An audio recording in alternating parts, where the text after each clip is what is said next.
So I just want to go over a few things as far as these training exercises. First and foremost, I want to apologize for the quality. I'm super awkward in front of a camera, and the dry weather's been playing havoc with my sinuses and my throat, so I'm a little croaky.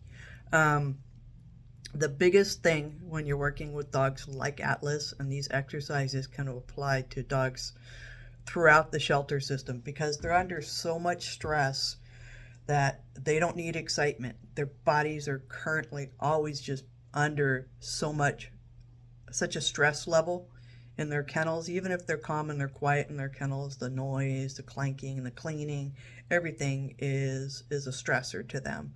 So working these exercises so that you're going slow, using minimal talking, and it's just the thought process of the dog that's allowing him to slow down and understand that being calm is okay. We have a tendency to, we have a dog, especially one that's excited, is think that we need to burn off their energy. And what we end up doing is creating a dog that is better at being energetic. What we need to do is reward them for learning how to calm themselves. And when they get reinforced for that behavior, they'll reach for it more because that feels good to them. Because again, they're always under so much pressure when they're in a shelter that it's difficult for them to understand how to do that self-calming.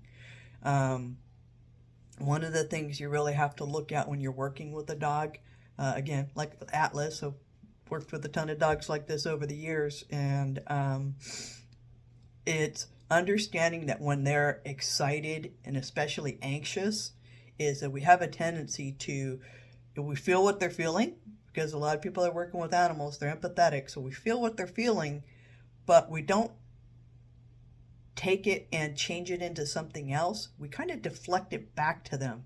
So they're already under pressure, but we throw back the excitement and we throw back the anxiety so that they're getting more on top of what they already have. And so they can very often step up where that anxiety increases, and then you'll see that behavior like the mouthiness, the jumpiness, the grabbing at the toys, the resource guarding, is that everything becomes much faster because their bodies are becoming overwhelmed. So when you take the way that they're feeling and you just absorb it, just kind of like saying it's okay and staying calm and quiet for their sake, it helps them to learn that if they calm and they quiet on their own, they're going to get reinforced for it, but they'll start feeling better internally. It reduces their cortisol levels. It reduces the way that their brain is ping-ponging around in their head, and they get self-rewarded by doing things like jumping up and putting their mouth on you, which is kind of, can be alarming. So it's hard to not react to that. If Atlas was absolutely intent on hurting somebody, if he had his mouth on you, you would be injured. Again, it's disconcerting, but it's practicing to not respond and give him something so that he has an alternate way to deal with that. That's why a leave it exercise is a really good one to start with so that you can teach him to leave your arms, your ankles, your legs alone. Again, slowing things down, minimal talk, one-time cues, starting out with lots of treats, but we slowly reduce those. Sometimes we move into a different type of motivational tool, like a toy. But all of it is about quiet. All of it is about calm. It's all about them using their brains to reduce their own anxiety and to reduce their excitement level.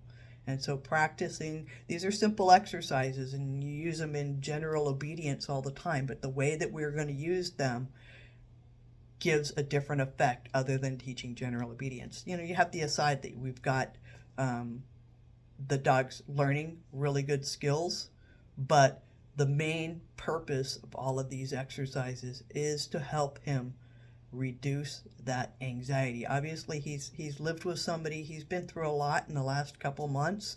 I could thoroughly understand. We need to not function from a place of pity for him. We just need to function with the mindset of we're going to help him move forward so that he can be more comfortable in his environment and in his own skin. So those are the basics of why we're doing the training the way that we're doing. Again, it's a lot of slowing yourself down, doing things in little pieces. You could do things for, starting for a minute at a time. A leave it exercise for a minute will make progress, and you slowly build up on it. You want to start with little bits and then add to it, just like we were doing with the place, the stay. You start with the minimal part. You look at breaking down each piece that you're working with so that you work at the smallest piece and give them success. When you have success with them and they have success, he's going to feel better, you're going to feel better, and you're going to see that he's going to start getting the idea of working with you with these exercises on mutual terms, that he's going to feel better about where he's at and how he's going to respond to things.